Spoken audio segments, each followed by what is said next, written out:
wabarakatuh. Selamat siang dan salam sejahtera untuk kita semua. Yang terhormat Ibu Esti Budiati selaku Kepala Sekolah SD Negeri Tegalrejo 1, yang saya hormati Bapak Ibu Guru SD Negeri Tegalrejo 1. Yang pertama dan utama, marilah kita panjatkan puji syukur kehadirat Allah Subhanahu wa Ta'ala, Tuhan yang Maha Esa, atas limpahan rahmatnya yang telah diberikan kepada kita semua, sehingga pada siang hari ini kita dapat bertemu di ruangan ini dengan keadaan sehat walafiat tanpa ada halangan suatu apapun. Untuk siang hari ini kita akan melaksanakan kegiatan aksi nyata diseminasi budaya positif yang nantinya akan disampaikan oleh Ibu Wulan Nurhari dan Bapak Triwali Nurjati sebagai calon guru pemuda. Bapak Ibu yang saya hormati, sebelumnya marilah kegiatan pada siang hari ini kita buka dengan doa bersama menurut agama dan keyakinan kita masing-masing. Berdoa dipersilakan.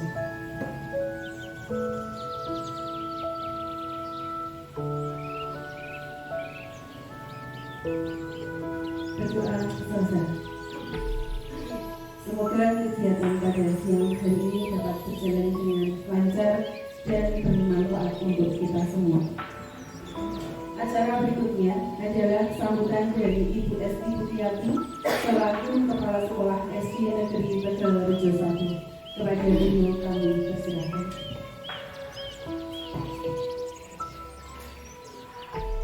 Terima kasih waktu yang diberikan kepada saya. Kepada yang saya kasihi, Assalamualaikum warahmatullahi wabarakatuh. Selamat siang dan salam sejahtera untuk kita semua. Dalam keadaan sehat, penuh semangat dan penuh sukacita Bapak Ibu, hari ini kita dikumpulkan oleh teman-teman kita yang sedang mengikuti pendidikan guru penggerak, yaitu Bu Wulan dan Pak Jati. Bapak Ibu yang saya kasihi, calon-calon guru penggerak dalam beberapa bulan ini sudah menjalani pendidikannya dan sudah mendapatkan ilmu-ilmu yang tentu saja diharapkan akan sangat bermanfaat dalam pelayanan pendidikan di SD Negeri Tegalrejo 1 ini. CGP atau yang nantinya akan menjadi guru penggerak adalah orang-orang yang digadang-gadang menjadi transformer di Bapak Ibu. Mereka akan menjadi pembawa transformasi pendidikan ke arah yang lebih maju. Nah, salah satu ilmu yang sudah didapat adalah materi tentang budaya positif. Oleh karena itu, sebagai CGP yang pertama tentu saja Pak Jati dan Bu Wulan harus mengimplementasikan ilmu itu di dalam kegiatan pembelajarannya sehari-hari. Yang kedua, mereka juga harus mengeluarkan pengetahuannya tentang budaya positif supaya teman-teman yang belum bisa mengikuti atau belum punya kesempatan menjadi CGP juga mendapatkan ilmu yang sama.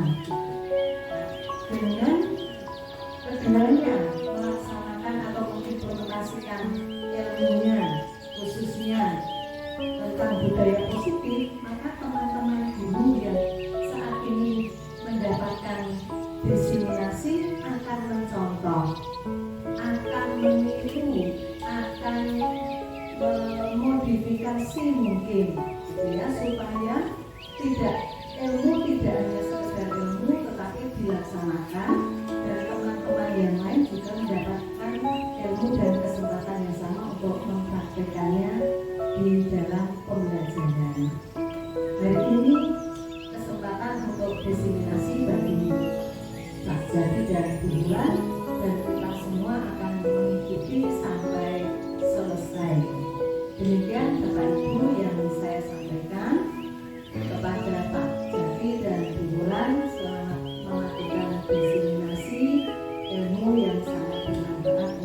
kita semua.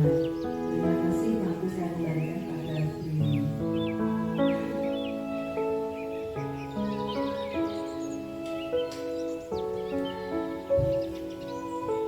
Terima kasih Desti untuk sambutannya. Acara berikutnya yaitu diseminasi materi budaya positif yang akan disampaikan oleh Ibu Wulan Nurhari dan Bapak Dwi Walio Jati sebagai calon guru penggerak angkatan 11. Untuk itu ada video.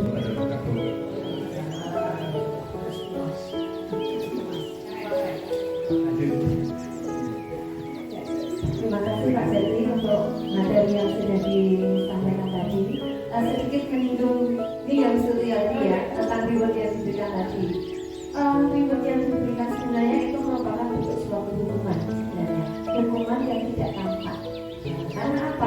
Jadi ketika kita memberikan sebuah reward itu ternyata anak-anak dia akan melakukan atau dia akan belajar ketika dia hanya ingin mendapat ujian saja. Sebenarnya itu merupakan hukuman untuk dirinya sendiri. Nah, reward itu boleh diberikan asalkan tepat sasaran, istilahnya seperti itu. Misalkan ini, reward itu akan diberikan ketika tidak menimbulkan suatu kecemburuan untuk teman yang lain.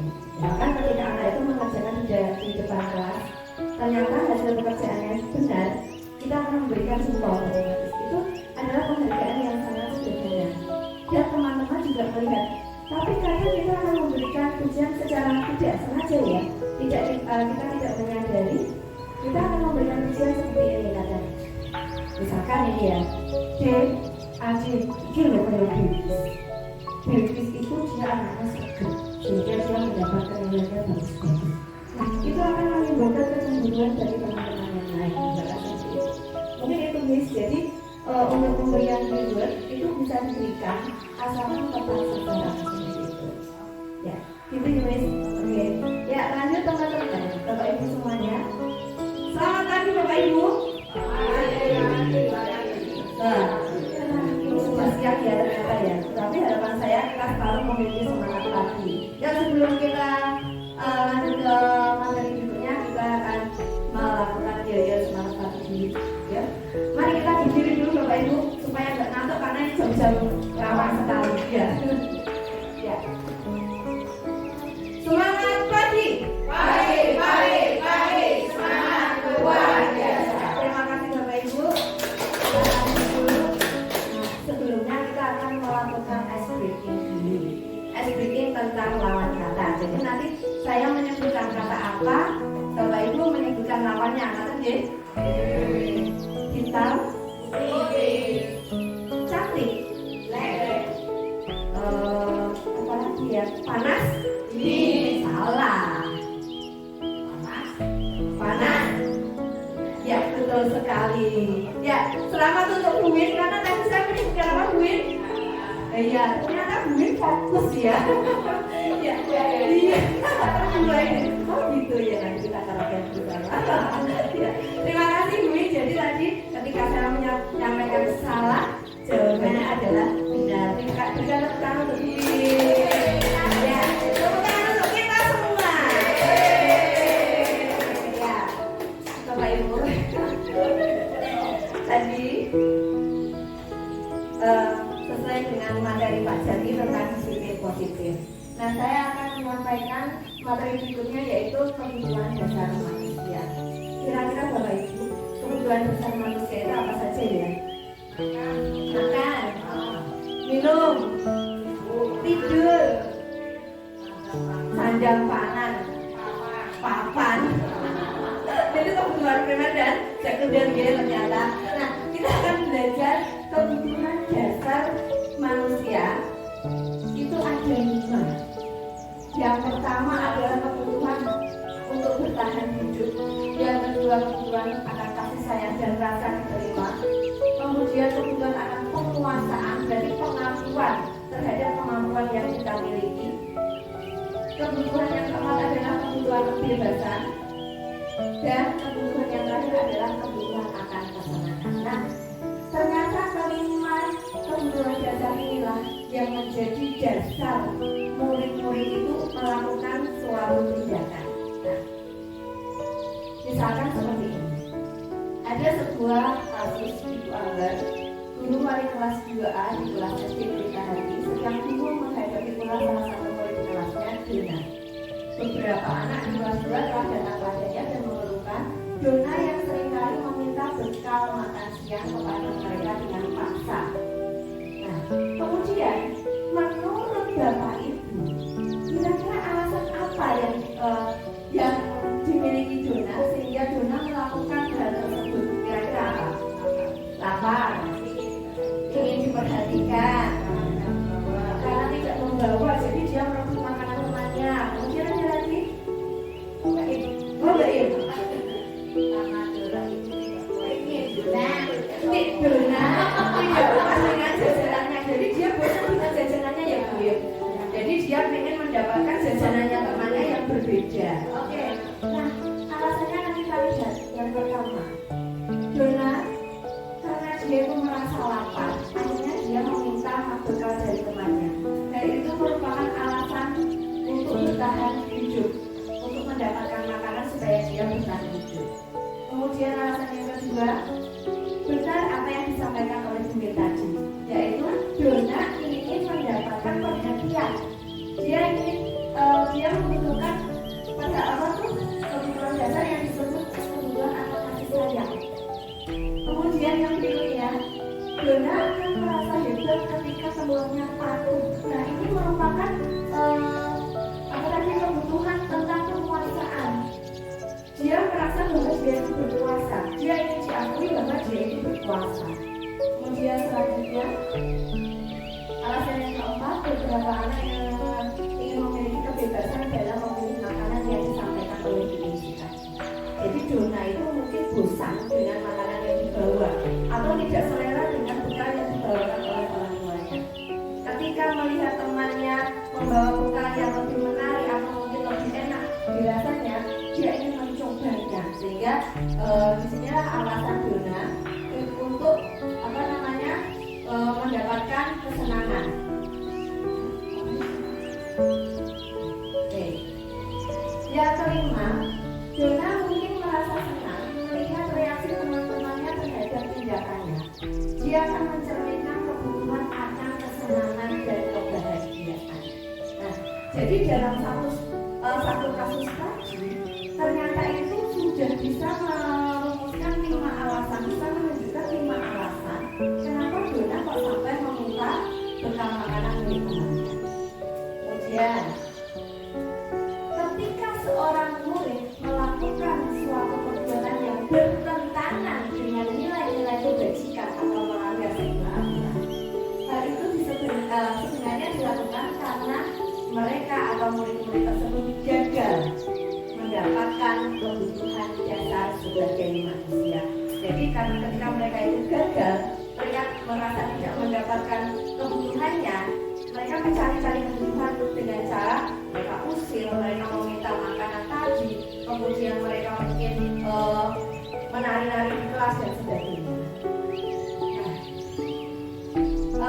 Disiplin positif tadi, ya, disiplin positif yang dilakukan oleh murid tadi tidak lepas dari peran kita sebagai guru. Kita sebagai guru itu memiliki posisi kontrol. Ada 5 posisi kontrol yang dimiliki oleh guru.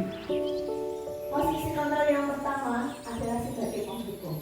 Nah, kira-kira Bapak Ibu, apakah ada di antara kita ini yang berperan sebagai penghukum?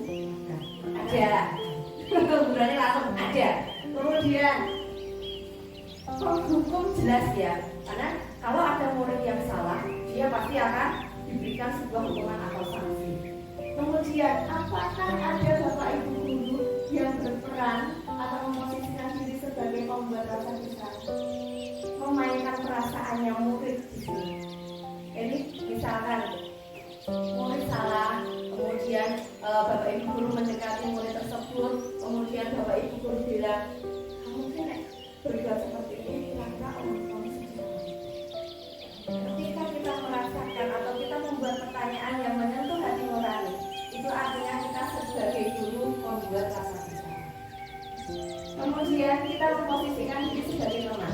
Nah di sini kalau saya lihat Jati yang memposisikan diri sebagai teman Ya.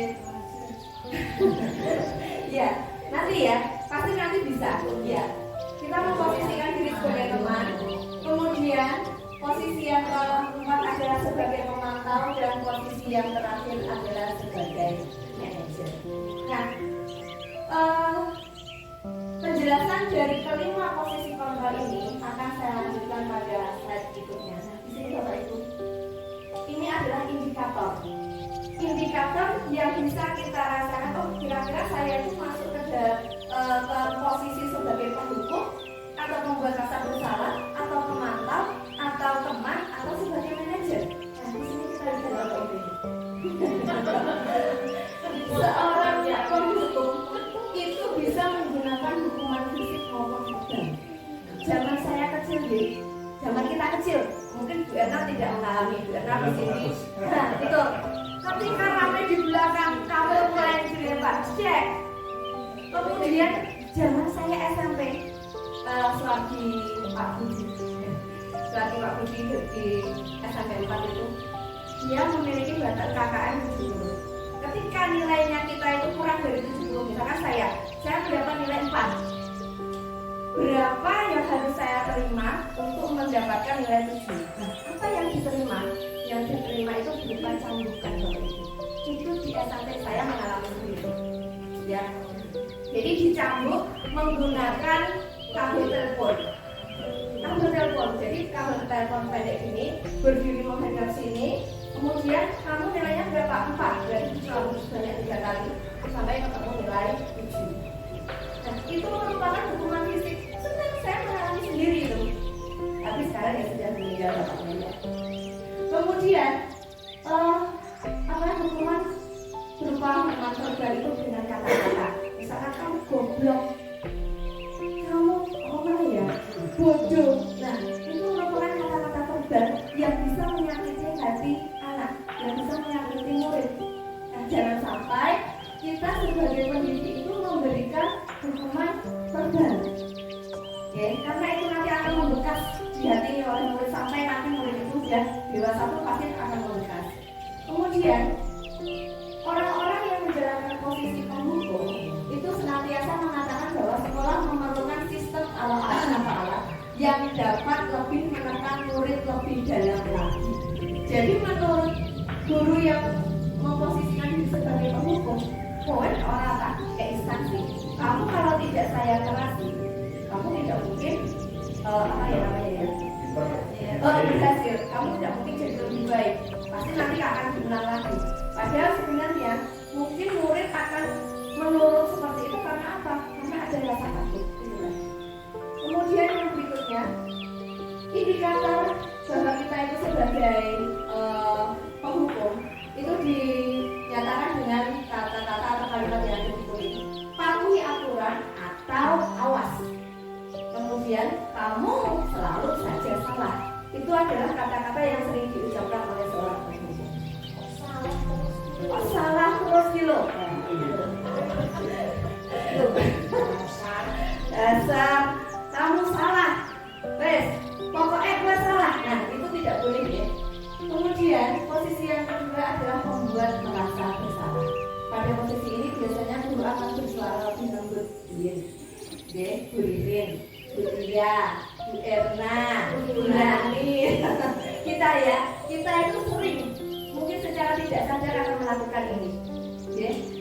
Dia akan menggunakan suara lebih lembut, membuat rasa bersalah, sehingga akan menggunakan keheningan.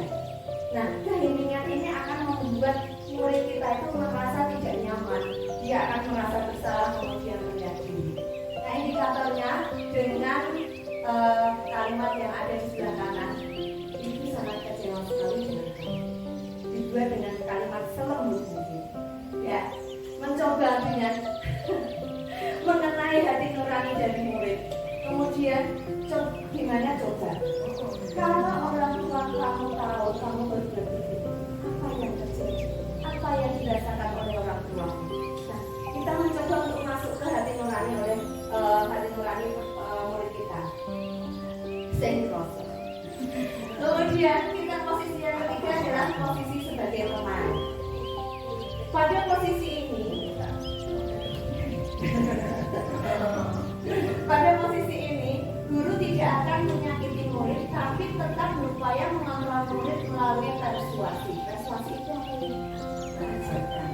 Mengajak. Ya, dengan indikatornya ya tidak, kali ini tidak apa-apa, nanti ibu bantu beres. Iya, memang harus disuruh seperti ini. Iya, kemudian posisi teman bisa negatif maupun positif. Ya, ternyata posisi teman itu bisa negatif atau positif Pak Jati. Misalnya seperti ini, terbiasa Pak Jati memposisikan diri sebagai teman misalkan. Pak Jati sebagai teman dia kali ini tidak apa-apa, nanti bapak bantu. Menurut guru Pak Jati itu kayak gitu. Terus suatu ketika Pak Jati itu berbicara yang tidak mungkin tidak mengenakan. Nah, murid yang merasa tadinya teman itu akhirnya seperti ini. Pak Jati katanya memposisikan diri sebagai teman, tapi ternyata sama saya kok seperti itu. Kadang dia akan mendapatkan hasil yang negatif seperti itu. Kemudian positif di sini berupa hubungan baik yang terjalin antara guru dan murid. Saya rasa kita sebagai pendidik itu pasti memposisikan diri sebagai teman dengan murid kita. Kemudian pada posisi teman itu ya namanya teman ya pasti saling bercanda, bergurau, tidak ditakuti, mungkin malah disegani seperti itu. Jadi guru di posisi teman itu menggunakan hubungan baik dan humor, sering gojek, untuk mempengaruhi seseorang. Jadi dengan gojekannya itu justru dia akan mempengaruhi oleh muridnya, mempengaruhi muridnya untuk berbuat baik. Omongan yang disampaikan oleh bapak ibu gurunya kemudian didengarkan, diresapi dan dilakukan. Nah, itu adalah posisi yang ketiga sebagai teman. Berikutnya adalah pemantau. Namanya saja pemantau. Pemantau itu kan mengawasi deh. Jadi di sini dengan kita menjadi seorang pemantau, dengan kita menjadi seorang pemantau, kita bertanggung jawab atas perilaku orang-orang yang kita awasi. Posisi pemantau berdasarkan pada peraturan-peraturan dan konsekuensi.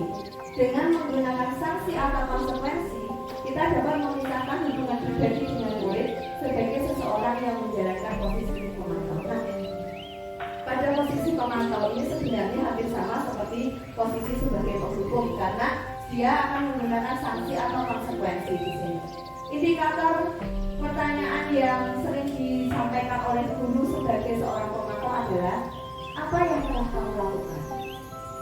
Kalau kamu melakukan seperti itu, kira-kira sanksinya apa? Konsekuensi yang akan kamu terima apa? Nah, itu adalah kalimat-kalimat yang sering disampaikan oleh seorang pemantau. Kemudian, posisi yang terakhir, posisi puncak adalah sebagai seorang manajer. Nah, manajer di sini kalau di sebuah perusahaan namanya manajer. Manajer itu pasti dia adalah orang yang mengelola jalannya sebuah perusahaan. Misalkan manajer keuangan ya dia mengelola di bagian keuangan. Kemudian manajer administrasi ya dia mengelola di bagian administrasinya. Nah di sini peran kita sebagai manajer ini kompleks Bapak Ibu. Yang mengelola sebagai keuangan, yang mengelola perilaku murid, yang mengelola bagaimana kegiatan pembelajaran. Nah di sini posisi manajer ini mempersilahkan murid mempertanggungjawabkan perilakunya. Nah, Bapak Ibu, kalau saya lihat di sini, posisi kelima kontrol ini dilakukan ketika seorang guru itu mengalami sebuah permasalahan yang terjadi di dalam kelasnya atau di dalam sekolahnya. Ya, jadi ketika ada seorang murid yang mempunyai sebuah masalah, dia bisa mempertanggungjawabkan sendiri perilakunya, mendukung murid tersebut agar dapat menemukan solusi atas permasalahannya sendiri. Jadi kemarin contohnya Pak Balif, ketika jam komputer anak-anak di kelas 6 itu ramai, harusnya piket ternyata malah main bola di dalam kelas sejak jejuk. Nah kebetulan pada waktu itu saya baru mendapat tugas ini ya Pak Jati. Akhirnya kita praktekkan secara langsung. Kita praktekkan secara langsung di kantor. Nah, kenapa kok saya tidak menggunakan kalimat yang keras? Karena itu sebagai bahan praktek saya untuk mempraktekkan langkah-langkah restitusi ini. Nah, manajer, di mana saya telah memiliki keterampilan posisi teman maupun pemantau. Jadi di sini posisi manajer ini gabungan dari beberapa posisi kontrol yang dimiliki oleh seorang guru. Seorang manajer telah memiliki keterampilan posisi teman maupun pemantau, dan dengan demikian bisa jadi di waktu-waktu tertentu kembali pada kedua posisi tersebut bila diperlukan. Jadi sebagai manajer saya tidak selalu lembut, tetapi ketika saya harus memposisikan diri sebagai penghukum, ya saya berikan sanksi kepada anak-anak yang memang tidak bisa mengambil suatu keputusan.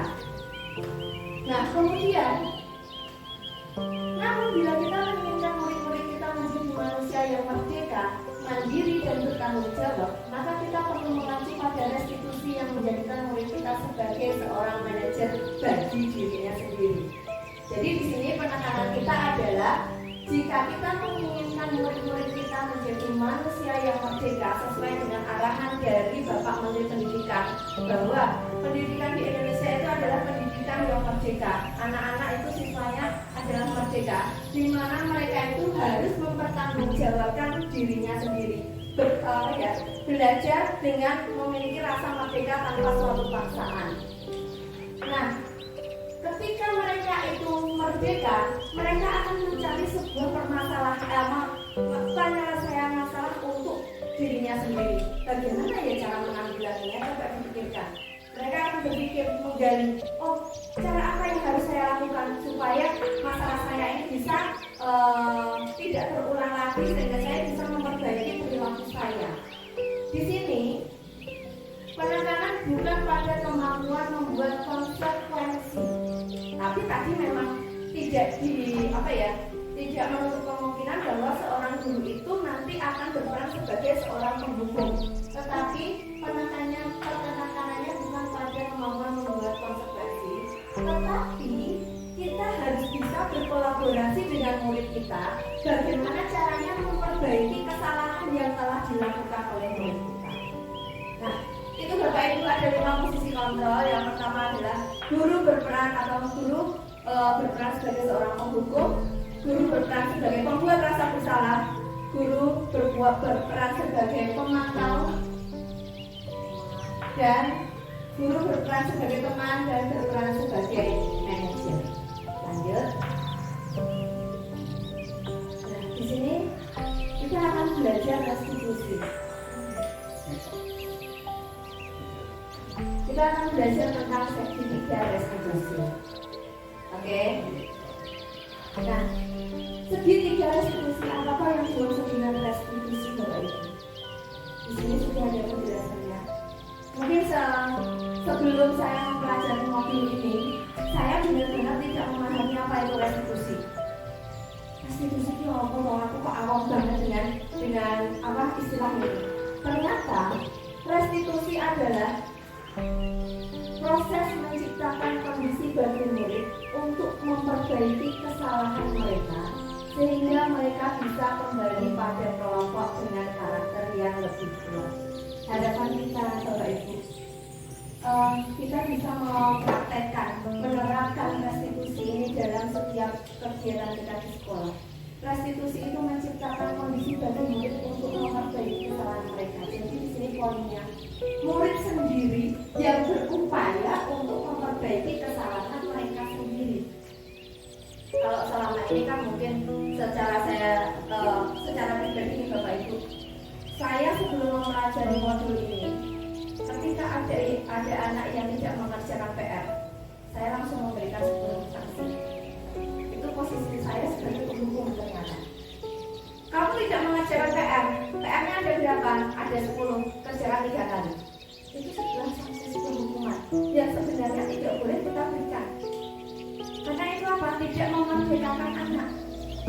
Kita itu hukuman yang memaksa. Saya mengulang lagi tentang hukuman yang tadi disampaikan oleh Pak Jati. Mengapa kok keyakinan? Kenapa bukan peraturan saja? Karena kalau keyakinan tadi muncul dari kesadaran diri sendiri, sedangkan peraturan itu dibuat secara tertulis. Tertulisnya yang penting diwaca. Bahkan yang namanya peraturan itu pasti nanti akan cenderung untuk dilanggar.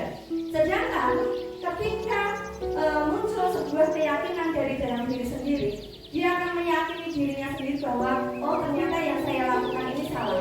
Bagaimana caranya supaya nanti ke depan saya tidak melakukan kesalahan itu lagi. Nah, itu merupakan pengertian dari restitusi, yaitu menciptakan kondisi bagi murid untuk memperbaiki kesalahan mereka sendiri, sehingga mereka nantinya akan dapat kembali ke kelompok dengan karakter yang lebih kuat. Kemudian di sini, yang namanya restitusi itu bukan untuk menebus kesalahan. Kalau tadi yang saya lakukan, ketika ada anak tidak mengerjakan PR, saya berikan hukuman sebanyak 3 kali untuk mengerjakan soal yang sama. Itu namanya menebus kesalahan. Karena apa? Kamu tidak mengerjakan PR, dan untuk biji, biar mendapat nilai garapan 3 kali. Itu namanya menebus kesalahan. Itu bukan yang diharapkan dari restitusi. Karena yang diharapkan dari restitusi adalah sebuah tawaran. Kalau yang tadi saya lakukan itu adalah sebuah paksaan. Restitusi itu adalah pemberian tawaran atau pemberian solusi bagi anak. Bagaimana caramu untuk memperbaiki kesalahanmu supaya nanti ke depan tidak terulang lagi. Kemudian sulit juga, karena kita sudah terbiasa untuk melakukan memposisikan diri kita sebagai penghukum dan memantau itu tadi.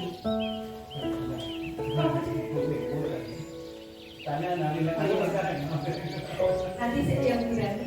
Kemudian ada 3 tahapan di dalam segitiga restitusi. 3 tahapan di dalam segitiga restitusi. Yang pertama adalah menstabilkan identitas. Yang kedua validasi tindakan yang salah. Yang ketiga menanyakan keyakinan. Di sini keyakinan kembali lagi ditanyakan lagi, disampaikan lagi. Jadi ternyata peran dari sebuah keyakinan kelas atau keyakinan sekolah itu sungguh luar biasa.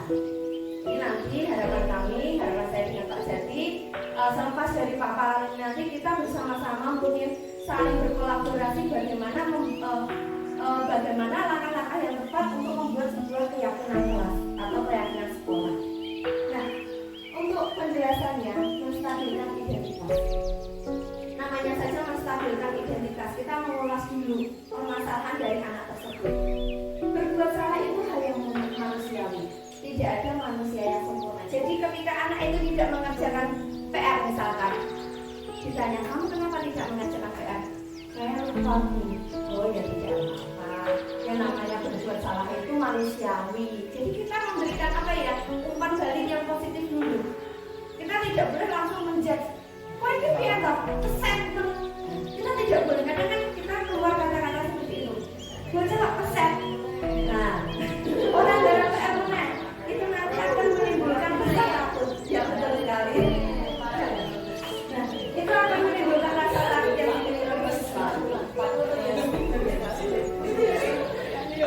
ternyata langkah-langkah restitusi itu memang sulit Bapak Ibu. Apalagi yang menstabilkan identitas di sini. Jadi bocah salah, orang salah tetapi ya tidak apa-apa. Yang namanya manusia itu memiliki kesalahan itu wajar. Kemudian tidak ada manusia yang sempurna. Kita pasti bisa menyelesaikan permasalahan. Bapak atau ibu tidak tertarik untuk mencari tahu siapa yang benar dan siapa yang salah.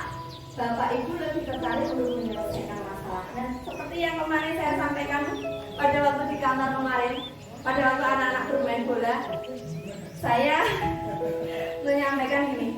Ya di sini bola tidak mencari siapa yang salah. Oh ya namanya bermain bola itu kan hobi, kesenangan.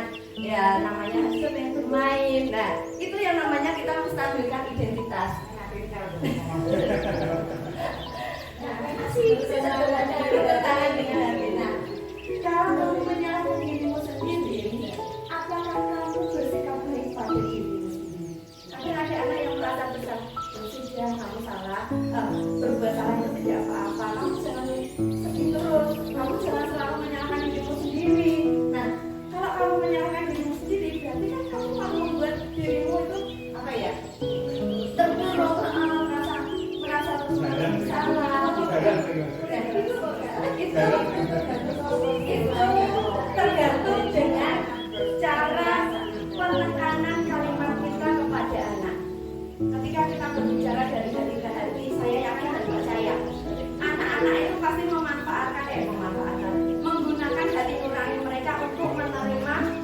ucapan yang kita sampaikan sebagai guru. Kemudian tahapan yang ketiga adalah validasi tindakan yang salah. Nah, pada waktu kemarin itu bermain bola, saya tanya, kenapa kok bermain bola di dalam kelas pada waktu piket? Gak apa-apa, aku pengen main-main. Enak ya main bola di dalam kelas, pasti kamu pengen main lah. Padahal kalau main bola itu enaknya di lapangan, kayak gitu. Kemudian saya juga menanyakan ini karena saya berusaha untuk mempraktekkan ini. Kira-kira ketika kamu main bola seperti di dalam kelas itu alasanmu apa, Dek? Ya karena saya ingin main bola, Bu, ingin main aja. Ternyata anak-anak mengeluarkan kalimat-kalimatnya itu sesuai dengan pertanyaan kita. Ketika kita itu memberikan pertanyaan, memberikan penekanan dengan bahasa kita, ya saya rasa nanti pelan-pelan, walaupun memang ini dirasa berat Bapak Ibu, tetapi ketika kita itu nanti langsung mengenai ke hati nurani anak-anak, ke hati nuraninya siswa, saya yakin dan percaya siswa itu pasti nanti pelan-pelan secara bertahap dia pasti akan berubah, melakukan perubahan yang lebih baik lagi. Kemudian apa pentingnya bagi kamu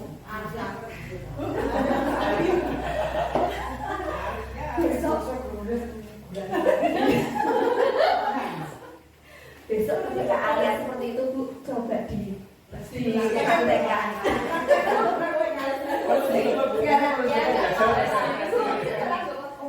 Nggak apa-apa.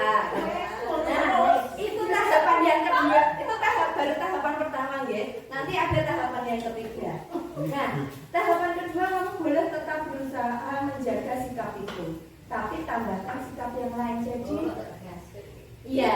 Jadi setelah diolor, ya, terus dikencengin sini di tengah-tengah. Iya. Pada indikator yang ketiga ini, kamu boleh tetap berusaha menjaga sikap itu, tapi tambahkan sikap yang lain, yang baru, tentunya yang lebih disiplin. Nah, di sini indikator yang keempat, maukah kamu belajar cara lain untuk mendapatkan yang kamu butuhkan tanpa harus jahil? Misalkan seperti itu. Misalkan yang tadi itu, mereka kebutuhannya itu akan kesenangan. Ketika anak bermain bola di dalam kelas kan kebutuhannya akan kesenangan.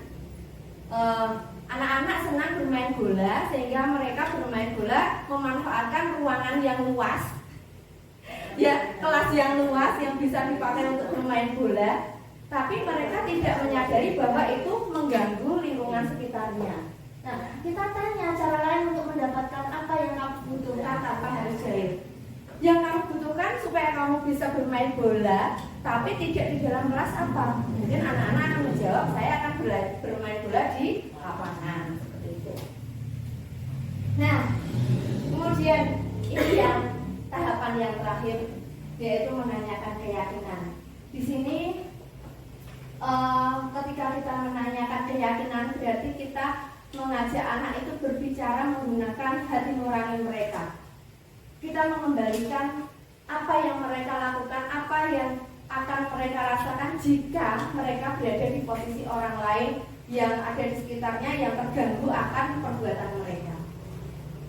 Kita akan menanyakan keyakinan apa yang telah dilanggar. Anak-anak akan berpikir sama seperti kemarin ketika saya dengan Gisel, tapi Gisel memang luar biasa. Oh, maaf, yang saya praktekkan, saya sudah praktekkan, tapi sebelum saya memahami tentang langkah-langkah restitusi di sini, saya waktu mengajar di kelas 5, terdapat murid pindahan namanya Bian dari Ambarawa. Bian itu luar biasa. Kata-kata yang diucapkan selalu kata-kata yang kotor, yang jorok, kata-kata yang diucapkan oleh orang-orang dewasa. Luar biasa sekali. Dia suka nendangin temannya. Pokoknya dia sebagai anak kolong, karena mungkin lingkungan sekitarnya itu ya lingkungan yang dewasa, mungkin ya dia tidak mendapatkan teman yang sepantaran mungkin, sehingga apa ya, perilaku dan ucapannya itu meniru teman yang ada di sekitarnya. Kemudian saya mengadakan pendekatan, saya berbicara berdua saja setelah pulang sekolah gitu dari hati ke hati.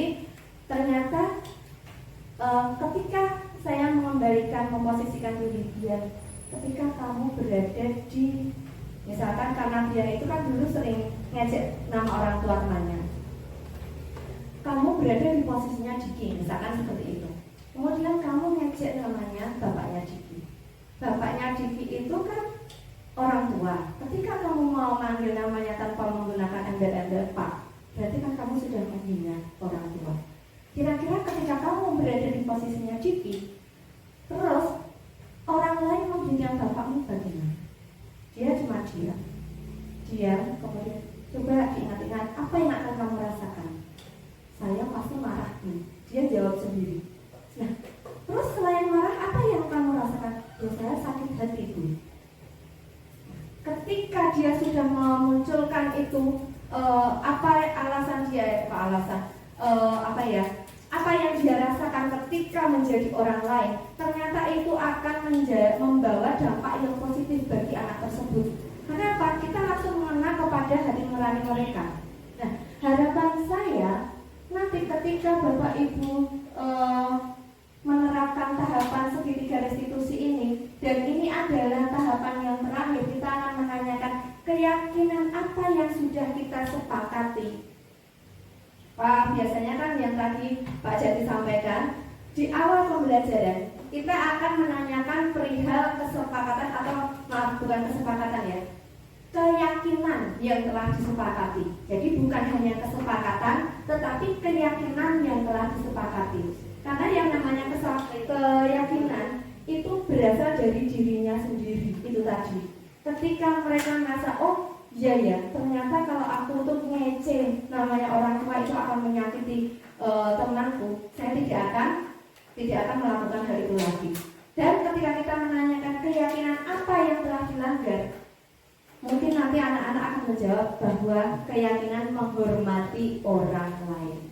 Ya, perlu diingat Bapak Ibu, keyakinan kelas itu tadi seperti yang disampaikan oleh oleh Pak Jati adalah kalimat yang menggunakan kata-kata positif. Jadi tolong dihilangkan kata tidak, kata jangan, karena nanti keyakinan itu akan kita breakdown dari peraturan sekolahan. Jadi misalkan kalau peraturan sekolahan itu kan dilarang membuang sampah sembarangan. Nah, kata dilarang itu akan kita buang, akan kita ganti. Kira-kira apa gantinya Bapak Ibu? Buanglah sampah pada tempatnya. Kemudian ada lagi,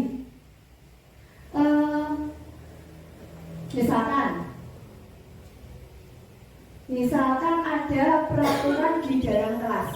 Karena kalau zaman kemarin kita kan bersama dengan murid kita itu berkolaborasi membentuk sebuah peraturan. Tapi sekarang yang dari peraturan tadi kita breakdown menjadi sebuah keyakinan. Misalkan tidak membeda-bedakan teman ketika bermain.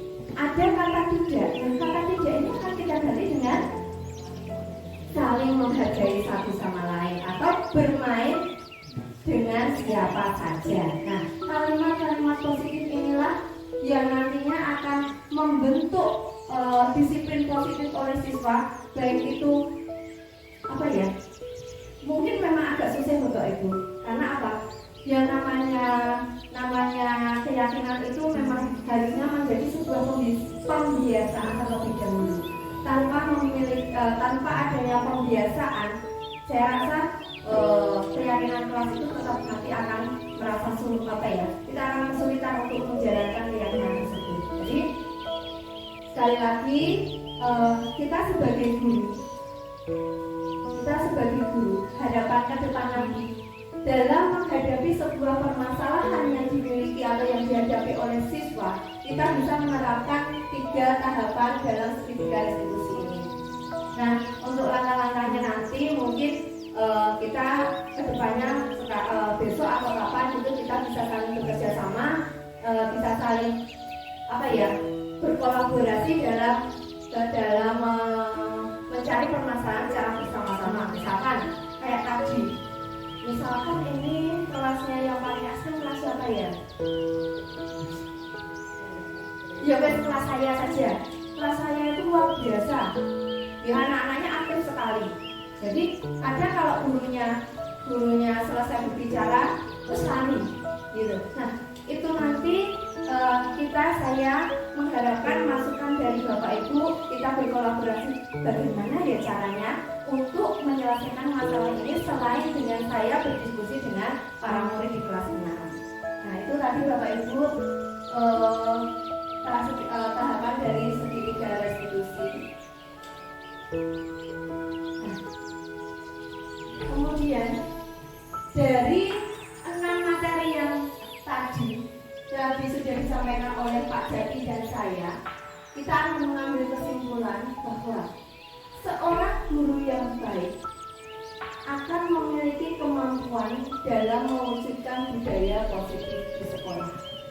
Budaya positif tersebut dapat dijalankan dengan menerapkan konsep-konsep inti, yaitu disiplin positif, motivasi perilaku manusia, keyakinan kelas, pemenuhan kebutuhan dasar manusia, posisi kontrol, dan segitiga restitusi. Nah, Bapak Ibu,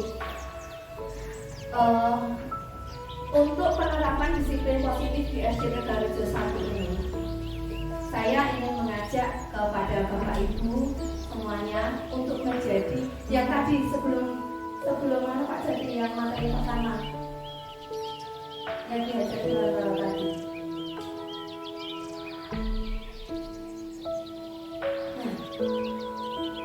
Yang namanya satuan pendidikan pasti memiliki tujuan dan visi. Visi tujuannya akan tercapai, akan tertuang dalam visi sekolah kita. Nah, tetapi pada dasarnya tujuan dari pembelajaran menurut Ki Hajar Dewantara selain menuntut, selain menuntut tadi adalah menjadi petani. Kemudian dia adalah seorang pendidik yang berpihak pada murid.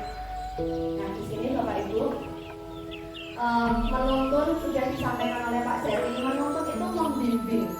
Kemudian ada lagi yang namanya teladan. Pendidikan itu dia menjadi seorang pendidik itu dia harus menjadi seorang teladan. Nah, saya ingin mengajak kepada Bapak Ibu, walaupun kita masih sama-sama belajar, saya masih tahap yang sangat-sangat belajar sekali. Saya mengajak Bapak Ibu, mari kita akan melakukan pembiasaan. Kita akan menjadi teladan bagi anak-anak kita dari hal yang simpel saja, hal yang ringan. Misalkan yang tadi Pak Dari sampaikan, ketika kita setelah istirahat mau masuk ke dalam kelas, kita melihat sampah, kita ambil, kita masukkan ke dalam tempat sampah. Mungkin murid yang melihat cuek saja hari pertama, hari kedua masih cuek. Hari ketiga ketika melihat Bapak Ibu yang seperti itu akan menjadi pembelajaran secara tidak langsung bagi mereka. Jadi saya sering melihat sampah yang ada di halaman, kemudian kadang apa itu namanya Pak yang segitiga itu, pun itu jatuh di belakang seperti itu. Kadang kalau murid melihat atau berjalan mendekatinya itu udah dilihat saja. Tapi mari Bapak Ibu, kita akan melaksanakan atau kita akan menerapkan disiplin positif ini dari diri. Mungkin setelah diseminasi ini kita akan menerapkan secara bersama-sama. Kita berlatih ambil sampah yang ada di sekitar handphone. Kalau ada kon yang jatuh, kita berdirikan tegak. Nah, itu nanti lama-kelamaan pasti akan dilihat oleh siswa. Saya yakin sekali karena yang namanya seorang anak, dia itu belajar dari pengalaman. Dari pengalaman secara nyata, bukan hanya ucapan. Karena kita sebagai guru secara tidak sadar hanya memerintah. Dek, kalau sampah dek muncul, tolong diambil buang sampah. Itu namanya perintah. Kadang anak tidak suka untuk diperintah. Tapi mari kita bersama-sama, walaupun mungkin sampah itu dekat dengan murid kita yang berjalan kita ambil. Itu sudah saya lakukan di kelas 6. Dan ternyata anak seperti Putri, kemudian Rido, Pei, itu sudah mengikuti. Jadi ketika melihat saya mengambil sampah, mereka sudah bingung sendiri, sudah melihat kelilingnya. Harapan saya mari kita mengawali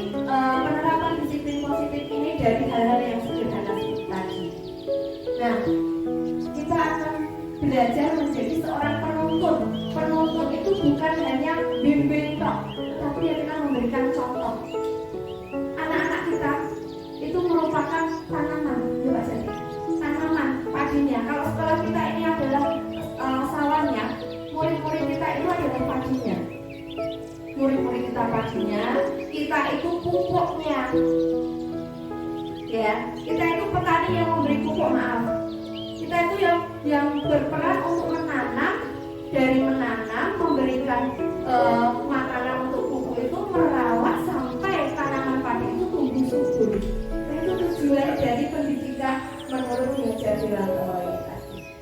Nah, sesuai dari kesimpulan tadi Bapak Ibu, mungkin ada pertanyaan yang ingin disampaikan, mungkin. Ya, tadi Bu Reni mau tanya. Monggo. Ya, terima kasih. Kalau menerima ini ya paparan dari bimbing tadi yang melalui enam materi ya, dari itu sampai dari itu ya bagus, ya bagus. Tapi disertai dengan kalau yang sekarang ya, kalau apalagi seperti saya yang sifatnya paskes dan dekat-dekat ya. Tapi ini kan dituntut tidak boleh memarahi anak, harus sabar. Ya mudah-mudahan ini berhasil. Walaupun dengan hati dongkol. Karena seperti itu. Tapi secara tidak langsung sudah saya praktekkan mungkin ya. Kan karena saya pusing sendiri daripada gula saya naik. Setiap hari itu pasti ada anak yang lupa jadwal. Ada anak yang mesti ketinggalan bukunya. Ada anak yang lupa mengerjakan PR. Itu setiap hari itu pasti ada. Alasannya apa? Alasannya lupa. Kenapa kamu tidak mengerjakan? Lupa. Kamu tidak belajar? Ya. Kamu mau menata jadwalnya pagi? Ya. Padahal Budari sudah ngasih saran supaya kamu tidak bilang lupa. Yaitu apa? Cek kembali sebelum kamu melangkahkan kakimu keluar rumah. Jadwalnya dicek, tugasnya apa, sudah dibawa belum? Tapi masih saja ada. Nah, akhirnya baru 1 minggu ini saya lakukan. Ini tadi yang terakhir sudah. Bu, kita tidak membawa buku. Ya sudah. Duduk aja di situ. Duduk nggak marah kok. Ya sudah. Kamu duduk aja, tapi tidak boleh yang lain. Terus Randika. Bu, ini Randi juga tidak mengerjakan. Bukunya ketinggalan juga. Ya sudah. Duduk saja. Tapi dalam hati sini bongkok. Mau tak marah. Dia apa gunanya? Besok itu ulang lagi. Enggak tak marah, tapi ya ininya sakit. Nanti bisa dipelajari tak jawab dulu ya. Itu sudah saya lakukan ini seminggu ini. Nah, berarti saya betul. Tapi yang jengkel mau dalam hatinya bongkok. Itu mungkin mudah-mudahan saya bisa bertahan seperti itu. Walaupun saya sakit hati atau jongkol, tapi dengan kedongkolan saya lama-lama kalau memang nantinya itu diharuskan seperti ini, terus harus guru itu harus sabar, guru itu harus tidak boleh memarahi anaknya dan harus tidak boleh menghukum anak, sehingga anak sendiri yang akan mempunyai kesadaran sendiri. Ya, saya berdoa semoga ini bisa terlaksana dengan baik. Terima kasih. Terima kasih Bu Reni. Tadi sebenarnya langkah-langkah strategi dari institusi itu sudah dilakukan oleh Bu Reni.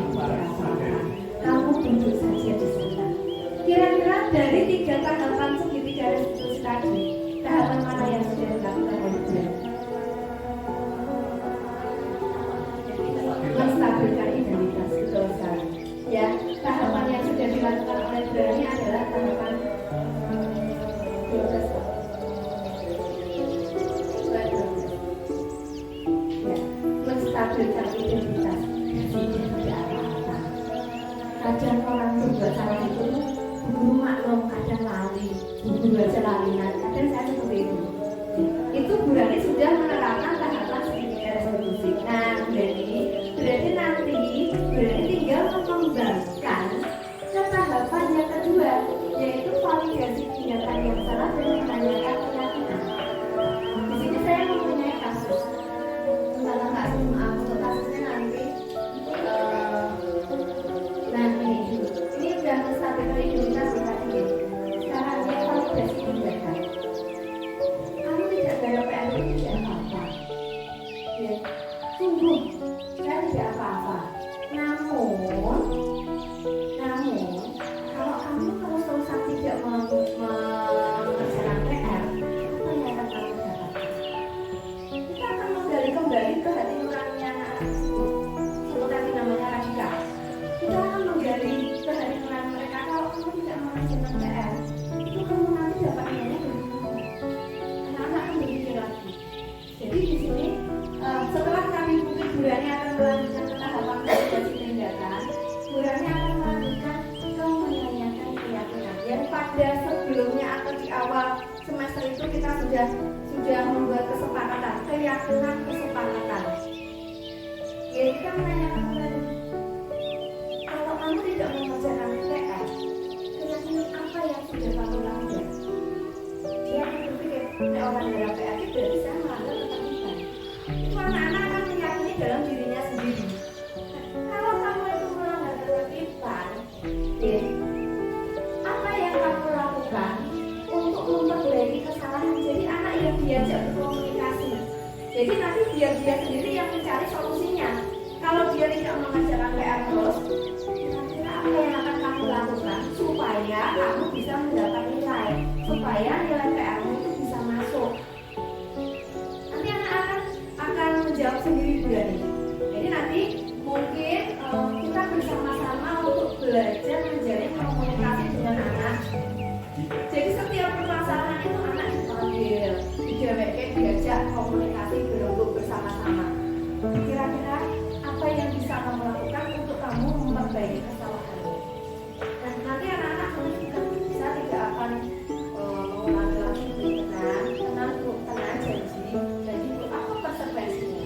Kita akan tanyakan lagi, apa konsekuensinya biar anak sendiri yang menjawab. Konsekuensi yang akan dia dapatkan jika dia nanti tidak mengerjakan PR. Nah, itu tadi Bu Rani sudah bagus, sudah melaksanakan tahapan restitusi. Namun baru yang pertama, jadi nanti dilanjutkan pada 2 tahapan berikutnya. Contohnya yang tadi, maaf, nah ini keesokan harinya, sebelumnya saya punya contoh kasus. Setelah berpikir sejenak, kasus yang pendek saja mungkin ya.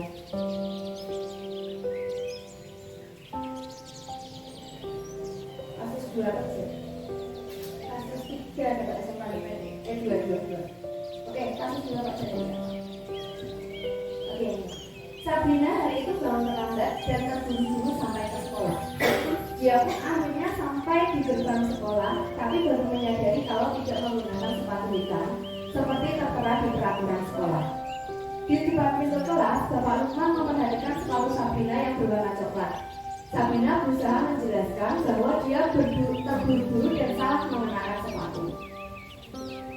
Pak Lukman menanyakan Sabrina, apa peraturan sekolah tentang seragam warna sepatu? Kemudian Sabrina menjawab bahwa Sabrina sudah mengetahui bahwa sepatu itu harus berwarna hitam. Namun, karena terburu-buru dan salah mengenakan sepatu, selain tidak mungkin kembali pulang ke rumah karena rumahnya jauh, Pak Lukman tetap bersikeras pada peraturan yang berlaku dan mengatakan, ya sudah, kamu sudah melanggar peraturan sekolah. Kamu salah, sudah terlambat, salah pula warna sepatu. Kira-kira dengan perkataan itu, Pak Lukman memposisikan dirinya sebagai siapa? Penghukum. Betul sekali. Nah, kemudian kita akan lanjut pada kasus ketiga, Pak Jadi. Nah, ini dulu, maaf. Kalau kita sebagai rekannya Pak Lukman, ketika kita melihat posisinya Pak Pak Lukman itu sebagai penghukum, kita akan berkolaborasi dengan Pak Lukman. Misalkan ada 3 tahapan di sini yang bisa lakukan. Pada tahapan menstabilkan identitas, kita akan menanyakan terlebih dahulu, Sabrina, mengapa datang terlambat? Mengapa tidak menggunakan sepatu sesuai aturan sekolah? Nah, itu adalah cara kita untuk menstabilkan identitas. Jadi kita mencari tahu dulu, kenapa kok kamu sampai melanggar aturan itu dulu. Kemudian pada validasi tindakan yang salah, kita menanyakan dulu alasan Sabrina sampai dia itu bisa melanggar aturan. Kenapa tidak memakai sepatu hitam? Sabrina, namanya kamu terburu-buru agar tidak terlambat ke sekolah ya. Nah, itu pertanyaan-pertanyaan yang bisa kita lontarkan. Jadi nanti kayak tadi yang kepada Radhika tadi mungkin berani, kepada Radhika tadi mungkin kita bisa menanyakan, Radhika, kenapa tuh kamu sering tidak mengerjakan PR? Alasannya apa? Kita tanyakan dulu. Lupa. Nah, sudah. Nah, tadi kan alasannya Sabrina, alasannya Radhika lupa. Kemudian kita menanyakan keyakinan seperti yang saya sampaikan tadi. Mungkin apa yang kira-kira sudah melanggar? Oh, ternyata saya melanggar ketertiban. Nah, sama seperti di sini. Di sini Sabrina sudah tahu bahwa dia itu melanggar ketertiban. Kemudian kita menanyakan apa yang akan kamu lakukan agar tidak terlambat lagi. Sama seperti Radhika tadi, kita akan bertanya apa yang akan kamu lakukan supaya kamu bisa mengerjakan PR setiap ada PR. Nah, itu yang akan kita tanyakan kepada Radhika. Itu mungkin seperti itu berani. Jadi mungkin nanti ke depannya mungkin Bapak Ibu bisa menerapkan tahapan-tahapan dalam pendidikan restitusi ini untuk menyelesaikan permasalahan-permasalahan yang kita hadapi di dalam kelas kita. Mungkin ada pertanyaan lain mungkin? Ya, Berna. Ternyambung dari bulan kedua. Saya ingin menanyakan berkaitan dengan tadi setelah anak-anak kita bagaimana itu ada konsekuensi. Ya, konsekuensi yang muncul dari dalam diri anak sendiri. Konsekuensi misalnya dia inginnya didenda seperti apakah itu diperbolehkan? Misalnya tiket selama seminggu itu adalah dari anak-anak sendiri. Karena ketika tidak ada sanksi, saya terapkan tidak ada sanksi dari tegur, dengan sehat, itu masih ada seperti itu. Maka mulai dari ini tadi baru saja mulai, tapi sudah saya terapkan baru saja tadi. Mulai besok ada kesepakatan bersama. Kalau tidak mengerjakan PR atau tidak mengerjakan buku, apa yang harus kita lakukan misalnya? Apa yang ingin kalian konsekuensinya apa? Itu di gembira, buat gembira, ingin muter lapangan bu. Ada yang bilang, oh itu kan nanti kalian mengerjakan orang teman-teman yang lain. Jadi saja ada yang bilang tiket, kita ambil tengahnya. Kita sepakati kalau kita melanggar peraturan kelas berarti anak-anak harus melaksanakan tes. Nah, apakah itu termasuk konsekuensi yang dihalalkan ya? Dibolehkan dari undang-undang, ataukah memang itu tidak dilakukan? Begitu saja. Terima kasih. Terima kasih Bu Erna. Terima kasih Bu Erna. Untuk yang konsekuensi yang sudah disampaikan Bu Erna tadi, menurut saya Bu Erna, yang namanya konsekuensi itu adalah konsekuensi yang dirasakan oleh diri sendiri. Jadi ketika kita misalkan kita itu permasalahan dengan sekelompok orang atau dengan sekelompok murid, ya. Nah, konsekuensi itu adalah konsekuensi yang hanya dirasakan oleh mereka sendiri.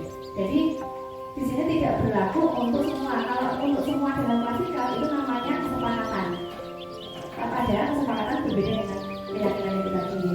Nah, yang menurut saya konsekuensi yang Bu Erna sampaikan tadi bahwa anak-anak itu didenda, kemudian anak-anak harus misalkan mengerjakan PR 10 kali dan sebagainya itu tadi misalkan itu merupakan konsekuensi yang tidak boleh menurut saya. Karena gini, yang namanya konsekuensi itu tidak membuat murid-murid itu menjadi takut sebenarnya. Karena sebuah keyakinan kalau keyakinan itu didasari dari rasa takut. Tetapi keyakinan itu harus didasari dari kesadaran dirinya sendiri. Jadi ketika konsekuensi itu diberikan kok, misalkan tadi saya harus mengasihkan PR supaya tidak disuruh hormat bendera, misalkan seperti itu. Itu namanya adalah konsekuensi yang menimbulkan rasa takut. Jadi ada ketakutan bukan karena kesadaran dirinya sendiri. Jadi di sini kita mengolah perasaannya mereka, karena konsekuensinya itu nanti mereka yang memunculkan sendiri apa yang akan kamu lakukan supaya kamu itu tidak datang terlambat. Saya harus berangkat lebih pagi. Nah, kemudian untuk yang Bu Ena sampaikan tadi bahwa seperti itu tidak kurang efektif Bu. Memang Bu, penerapan tahapan segitiga restitusi ini itu tidak bisa spontan kita lakukan. Karena apa? Karena anak kita itu harus bertahap gitu. Kalau sekali dua kali mungkin anak-anak yang menyepelekan mungkin ya yang mereka orang dukung misalkan seperti itu. Tetapi ketika kita mengenai ketika yang kita sampaikan itu mengenai hati nurani anak-anak, saya yakin benar itu pasti anak-anak tidak akan mengulanginya lagi gitu. Ya mungkin ini berat loh, saya juga mengalami hal yang berat gitu. Tapi mari kita bersama-sama belajar untuk tidak memberikan konsekuensi berupa hukuman fisik seperti itu. Karena piket kelas itu sebenarnya juga berupa hukuman fisik hal ini. Nah itu, jadi mungkin nanti kita berupaya untuk menjadi sebuah manajer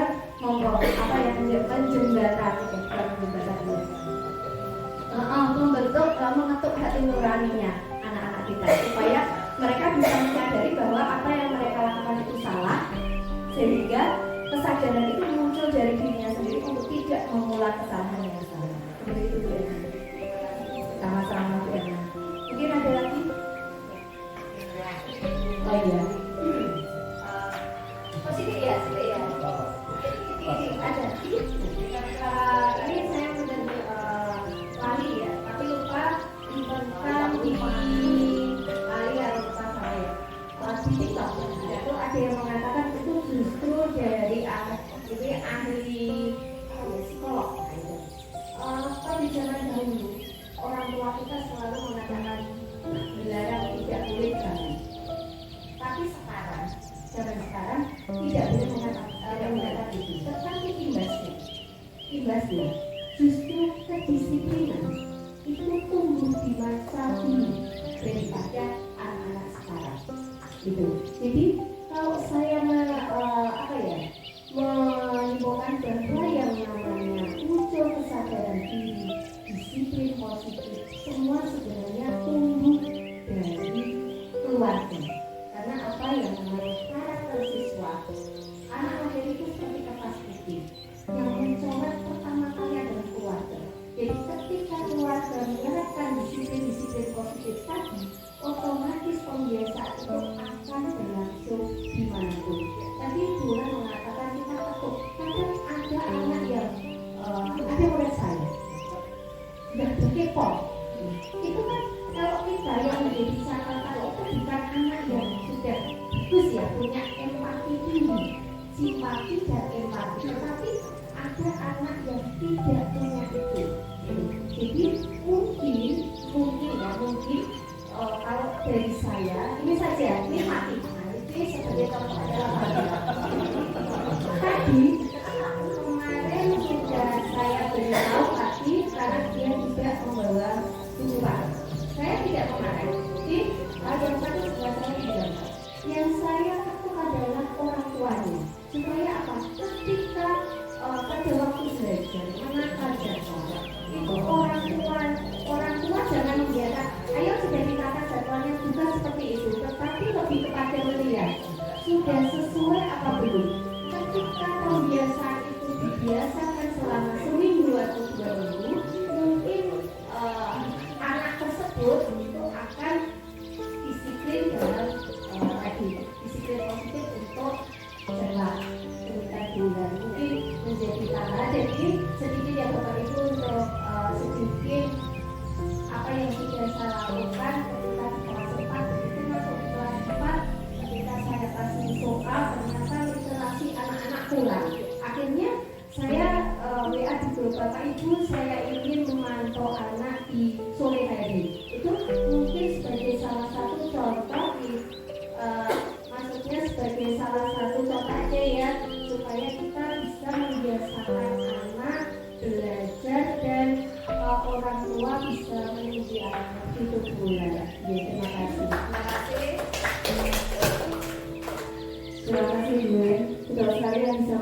Ibu. Peran utama pada pendisiplinan positif ini sebenarnya terletak pada keluarga. Karena apa? Karena waktu terbanyak murid itu berada di lingkungan keluarga. Kalau keluarganya itu benar-benar mendampingi, kemudian memberikan contoh-contoh yang positif, saya yakin dan percaya anak-anak itu pasti akan melihat ke orang tuanya. Kita peduli kepada orang lain, anak pun juga nanti akan terlatih untuk peduli. Kita terbiasa disiplin di rumah, anak juga pasti akan disiplin di rumah. Contohnya, ketika di rumah saya membiasakan diri bahwa anak-anak akan mencuci piring. Tidak hanya anak-anak, semua akan mencuci piring setelah makan. Jadi mencuci piringnya sendiri itu sudah menjadi pembiasaan rutin di rumah saya. Jadi anak saya pun juga terlatih, sehingga setiap hari itu dia akan mencuci piring. Itu yang menjadi pembiasaan dulu di dalam rumah. Kalau yang saya lihat dari kasus yang tadi, karena kita lihat dari background keluarga, dengan background keluarga yang seperti itu, ibunya saja selalu mengagung-agungkan Fatih, kemudian tidak memberikan contoh yang baik, justru malah tindakan Fatih yang salah itu justru dibenarkan oleh ibunya.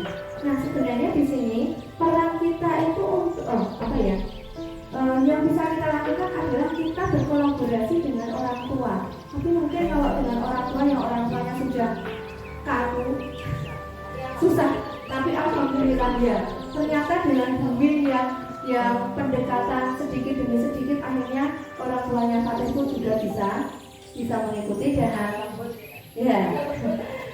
akhirnya orang tua Fatih itu sudah mengalami perubahan yang luar biasa nih ya, dan harapannya nanti itu juga akan menularkan kepada Fatih itu sendiri, sehingga nanti di sekolah tugas kita untuk mengolah anak-anak itu yang tadinya sudah memiliki bekal disiplin positif di rumah, kita olah supaya bekal itu bisa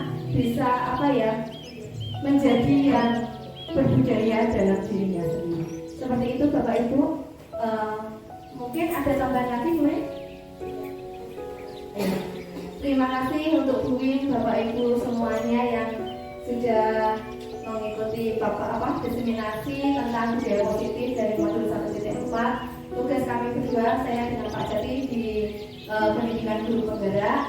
Harapan saya di sini selalu memohon dukungan, masukan, kemudian saran untuk kami berdua supaya apa yang kami lakukan dalam pendidikan CGP ini bisa berjalan dengan baik, bisa menjadi transformer.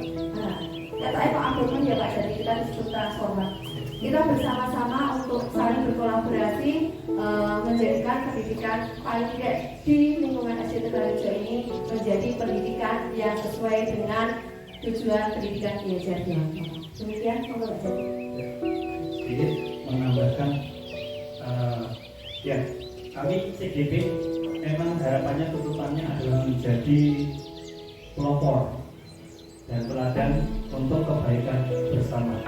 Jadi intinya kami tidak bisa berjalan sendiri, kami tidak bisa melakukan segala sesuatunya sendiri. Yang tadi pertama saya sampaikan, kita butuh kolaborasi bersama. Utamanya adalah harapannya adalah di lingkungan kita sendiri, yaitu di SD Tegalrejo 1. Harapannya dengan adanya kami menyampaikan penerapan disiplin positif dan berbagi praktik baik. Harapannya bisa menginspirasi Bapak Ibu semua melakukan hal-hal yang seperti yang diharapkan. Begitu saja, saya rasa sudah sore, sudah cukup lama Bapak Ibu mendampingi kami. Terima kasih untuk kebersamaannya, terima kasih untuk perhatiannya, terima kasih. Banyak kekurangan dan kita akan selalu belajar untuk menutupi dan mengurangi kekurangan itu, dan kita sebagai makhluk hidup sampai sepanjang hayat akan terus selalu belajar. Terima kasih. Wassalamualaikum warahmatullahi wabarakatuh. Dan selanjutnya kami serahkan kembali ke pembawa acara tersebut.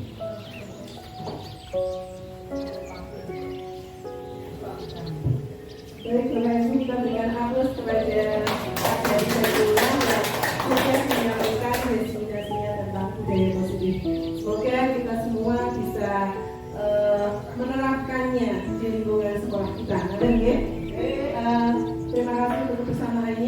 tutup dulu kegiatan pada sore hari ini dengan doa bersama. Menurut agama dan keyakinan kita masing-masing, berdoa mulai.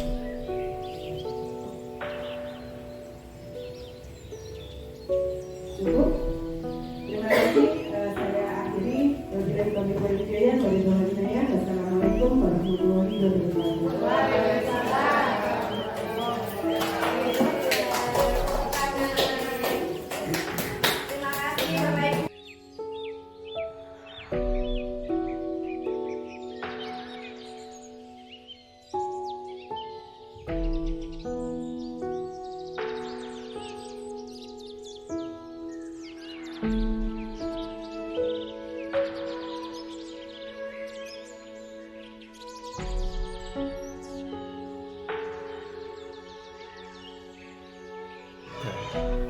Selamat pagi Bapak Ibu, saya Bu SD Putiati, Kepala Sekolah SD Tegalrejo 1 menyampaikan bahwa CGP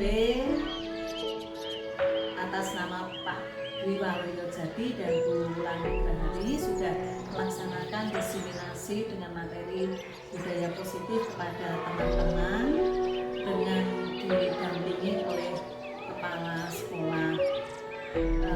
Materi yang bagus yang disampaikan oleh mereka berdua harapannya akan dilaksanakan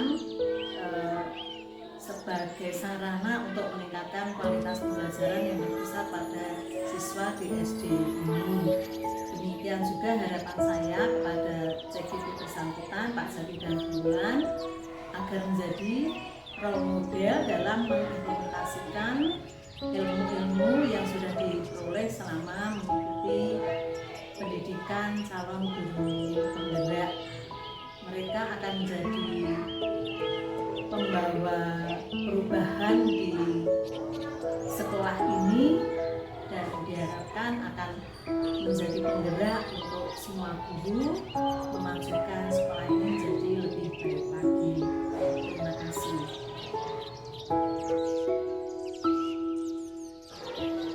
Assalamualaikum warahmatullahi wabarakatuh. Salam sejahtera bagi kita semua. Saya Miningsih selaku rekan dari Bu Wulan dan Pak Jadi.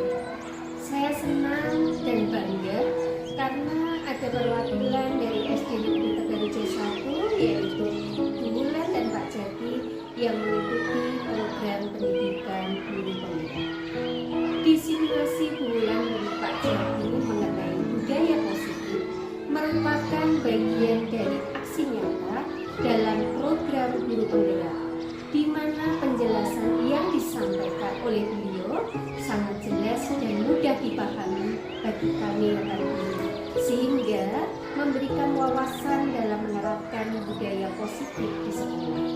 Mudah-mudahan melalui diseminasi yang disampaikan oleh beliau ini dapat menambah motivasi dan menularkan bagi rekan-rekan guru lainnya, khususnya bagi saya pribadi dalam menerapkan budaya positif di SD Negeri Tegalrejo 1 sehingga nantinya dapat mewujudkan peserta didik yang berkarakter sesuai dengan visi sekolah. Salam guru hebat, semangat selalu untuk Bu Wulan dan Pak Jadi.